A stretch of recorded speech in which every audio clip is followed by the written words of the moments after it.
पितृपक्ष में पुरुष और महिलाएं जरूर करें इन 11 वस्तुओं का दान। नाराज पितृ भी हो जाएंगे खुश, आपको कर देंगे धन धान्य से मालामाल। पितृपक्ष में पितरों की आत्मा की शांति के लिए पिंडदान, तर्पण, श्राद्ध किया जाता है, जिससे पितृ प्रसन्न होते हैं और परिवार के लिए सुख समृद्धि का आशीर्वाद देकर वैकुंठ चले जाते हैं। वहीं अगर जिनके घर में पुरुष नहीं है और किसी कारण महिलाएं भी गया जाकर पिंडदान नहीं कर सकती हैं, तो वे पितरों को प्रसन्न करने के लिए कुछ वस्तुएं अगर गरीब या ब्राह्मण को दान कर दें तो पितृ के आशीर्वाद से घर में आर्थिक स्थिति अच्छी रहेगी, परिवार में खुशी का माहौल बना रहेगा, संपत्ति वंश में बढ़ोतरी होगी।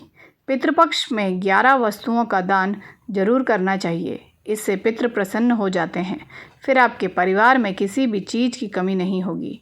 पितृ जब नाराज रहते हैं दोस्तों, तो परिवार में कलह, बीमारी, धन हानि, वित्तीय संकट, संतान का अभाव होता है।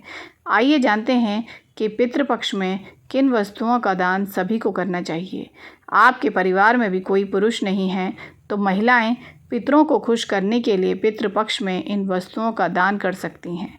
इससे पितृ तृप्त होकर धन संपत्ति, वंश, अच्छी सेहत आदि में बढ़ोतरी का आशीर्वाद देते हैं। पहला है दही। पितरों की तृप्ति के लिए आपको दही का दान जरूर करें। पितृपक्ष में दूध से ज़्यादा दही का महत्व होता है। दूध कच्चा होता है जबकि दही दूध से बनते हैं और वह जमा हुआ होता है। पितरों को दही प्रिय है। दही स्थिर और जमा होता है। पितरों को इसलिए दही दान करते हैं ताकि हमारे जीवन में स्थिरता रहे। ऐसा करने से घर में हमेशा शांति बनी रहती है और संतान के जीवन में भी हमेशा खुशियां बनी रहती है। दूसरा है सफ़ेद मिठाई। पितृपक्ष में सफ़ेद मिठाई का दान पाकर पितृ खुश हो जाते हैं। प्रेत मंजरी में लिखा है कि मृत्यु के बाद व्यक्ति प्रेम भाव में होता है और वह अंधकार में रहता है। इस भाव में वे अपने वंश को प्रताड़ित या परेशान न करें, इसलिए उनके लिए सफ़ेद मिठाई का दान करते हैं। पितरों को सफ़ेद वस्तुएं दान करते हैं। श्वेत रंग सकारात्मक का प्रतीक है जिससे वे पाकर प्रसन्न होते हैं। तीसरा है पान। पितरों की कृपा प्राप्ति के लिए पितृपक्ष में उनको लगा हुआ पान दान करना चाहिए। लगा हुआ पान का मतलब पान के बीड़े से है। जब आप पान दान करते हैं तो घर में संपत्ति की वृद्धि होती है और जीवन में कभी भी पैसे की कमी नहीं होगी। चौथा है सरसों का तेल। श्राद्ध पक्ष में पितरों के निमित्त सरसों का तेल का दीपक जलाना चाहिए। इससे पितृ संतुष्ट हो जाते हैं। इन 15 दिनों में सरसों और चमेली के तेल का दान करने से घर में धन संपत्ति की समस्या दूर हो जाती है। पांचवा है सफ़ेद नमक। पितृपक्ष के दौरान आप सफ़ेद नमक का भी दान कर सकते हैं।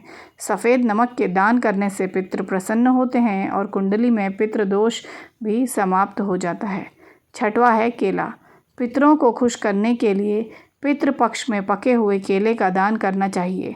केला एक सदाबहार फल है और वह भगवान विष्णु को भी प्रिय है। विष्णु कृपा प्राप्ति के लिए केले के पौधे की पूजा भी होती है। भगवान विष्णु वैकुंठ धाम के मालिक हैं और मोक्ष प्रदान करने वाले हैं। पितृ केले का दान पाकर प्रसन्न हो उठते हैं और आशीर्वाद देकर अपने वंश को धन्य करते हैं।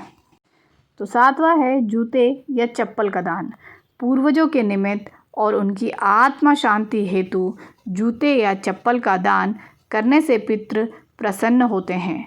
मान्यताओं के अनुसार ऐसा करने से घर में सुख, शांति और खुशहाली आती है।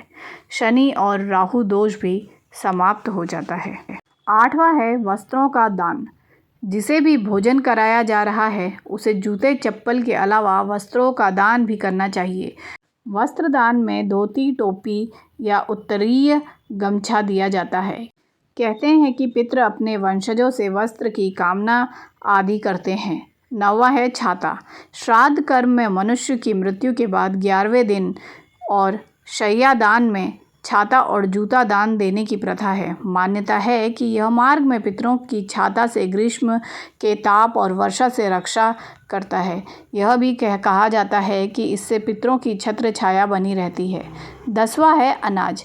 इसमें किसी अनाज, दाल, चावल या आटे आदि का दान किया जाता है। इससे वंश वृद्धि में किसी भी प्रकार की रुकावट नहीं होती है। 11 दक्षिणा। दक्षिणा के बिना कोई भी दान फलित नहीं होता है, वह व्यर्थ समझा जाता है। यहाँ पर दक्षिणा का अर्थ धन या पैसे से नहीं है। दक्षिणा में आप अपने पितरों के लिए कोई पात्र यानी बर्तन जैसे कटोरा, लोटा, थाली आदि भी दान कर सकते हैं। तो दोस्तों, आइए अब कुछ खास बातें जानते हैं पितृपक्ष में बड़े संकेत देने वाले 4 जीव।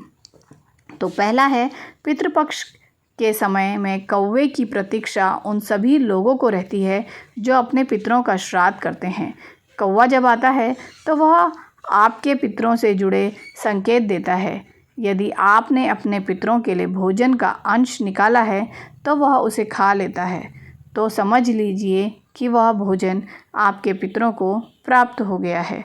उससे वे प्रसन्न और तृप्त हो जाते हैं और वह आपकी उन्नति, खुशहाली, वंश और धन में वृद्धि का आशीर्वाद देते हैं।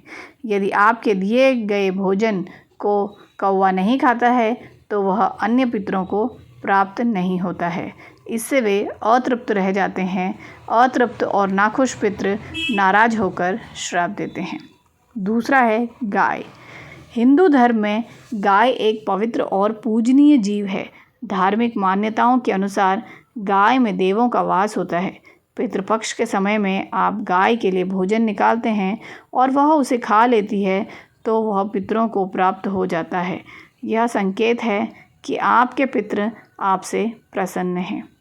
तीसरा है, पितृपक्ष में पितरों तक भोजन पहुंचाने के लिए उनकी तिथि पर खाने का कुछ अंश कुत्ते को खिलाया जाता है। इससे पितरों की आत्मा तृप्त होती है और वह अपने वंश को खुशहाली का आशीर्वाद देते हैं।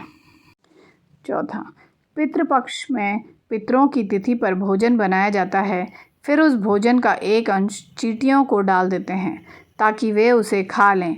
धार्मिक मान्यताओं के अनुसार चींटियों के माध्यम से वह भोजन पितृ प्राप्त करके तृप्त होते हैं।